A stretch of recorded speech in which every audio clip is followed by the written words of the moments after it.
Hey, what's up everybody? It's me, Odio. Welcome back, welcome to my channel, and welcome to the internet. And I'm back today to do another review for you. It's all 7 of Bluey's new Minisodes. I've only watched them 100 times.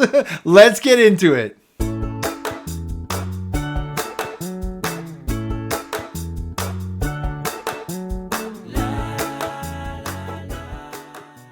Hey, welcome back everyone. All right, so we got some more Bluey, and I love Bluey, love that dog. I love the show, love all the characters. It's one of the best kids shows I think that's ever been on TV. The minisodes they put out earlier in the summer were a lot of fun, and we've got a second batch. 7 more minisodes just came out not long ago, and I've watched them all a whole bunch. I thought to myself, you know what, I should put out a review for them. They're a pretty good time. Let's get into them. There's 7 total, so I'll go through them one at a time. So the first episode is called Tattoo Shop, and of course Bandit's going up to Bingo and Bluey and getting a tattoo done on his back. He wants a manly one, you know, like a skull or flame or something. Of course, and as kids do, of course, they're back there. Not yet, Dad. Don't turn around yet, Dad. Don't look, Dad. So it only takes a couple of minutes to go by, and then when he finally turns around, it's the girliest tattoo ever. It's like a unicorn and stuff. He's like, hey, this isn't manly at all. He goes to chase the girls as they run out of the room. I can totally, that's what I would expect my kids to do if I let them do that. So there you go. But good laugh. It was pretty fun. I didn't adapt this though. I'm not letting my kids draw my back. The second minisode is called Phony. Now I kind of thought it was going to be about something being fake, but I guess Phony is like an Alexa for the Bluey world. So they get you get Chili, Bingo, and Bluey are all relaxing, and they want Phony to play some relaxing music. So then Bandit shows up with, of course, Unicorse, and he's like, play some metal, yeah, let's get going, nah, nah, nah, nah, nah. Unicorse just disrupts everyone. They all keep trying to play relaxing music. Unicorse, please playing hard metal. I do this to my daughter sometimes. She's like, play a song. I'm like, oh, this song or that song? Unicorse goes hard here, though, and gets yelled at till the episode ends, pretty much, but it's funny. And if you have a puppet, I don't own a Unicorse puppet, but I like, these are pranks I gotta start thinking about doing in my house. Episode 3 was one I felt. It's called Blocks. So Bluey and Bingo go to visit Nana's, and they have all these blocks. They build a nice big block civilization. Then, of course, they have to go home, and they're like, Nana, can you please leave it up till we come back, next week? And she's like, okay. So then the episode is just Nana all week trying to move around and avoid knocking it down, trying to live life with a house full of blocks set up by small children.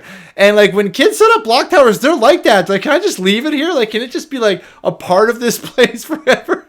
And grandparents, right? They can't say no. So you get some funny, they're trying to watch games. At one point, they knock it down. Nana has to knock it down. They go to rebuild it and everything before they get there.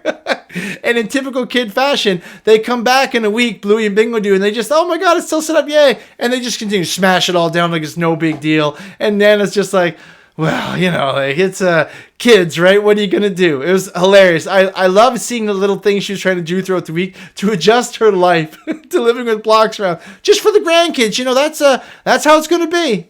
The 4th episode, probably the most relatable one, is called Government. This is where Bandit is trying to get Bingo to eat vegetables. She's like, no, I don't want to eat vegetables. Well, you got to go to bed. No, I don't want to go to bed.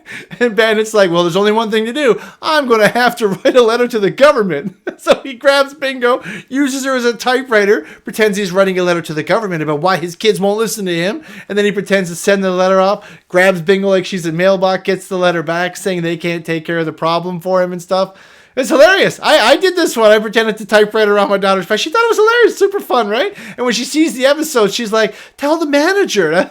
That's what she calls the government, the manager, I guess, right? So it was hilarious, though. Funny episode, and who doesn't have trouble getting their kids to go to sleep? If only the government could fix that. The 5th little minisode is called Drums. They go to a store, and Chili and Bluey and Bingo is there, and Bingo sits down to play the drums while Bluey and Chili are up talking to this guy who runs the store. Do you give lessons? Do you teach guitar?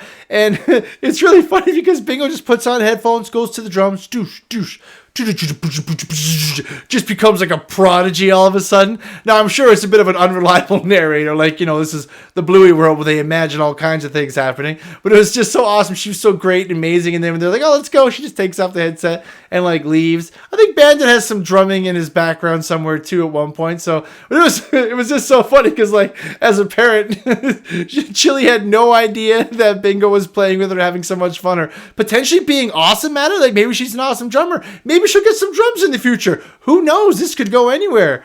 The 6th episode is Brownie Bear. This is the longest episode, and I would say definitely my personal favorite episode. As someone who likes to, play pranks on the kids, Bandit is tapping people on the shoulder, the opposite shoulder. When they'll look, he'd be like, oh, I don't know who did that. And they're all like, stop doing that. And he's like, it's not me. I'm telling you, girls. It's not me. I'm not doing it.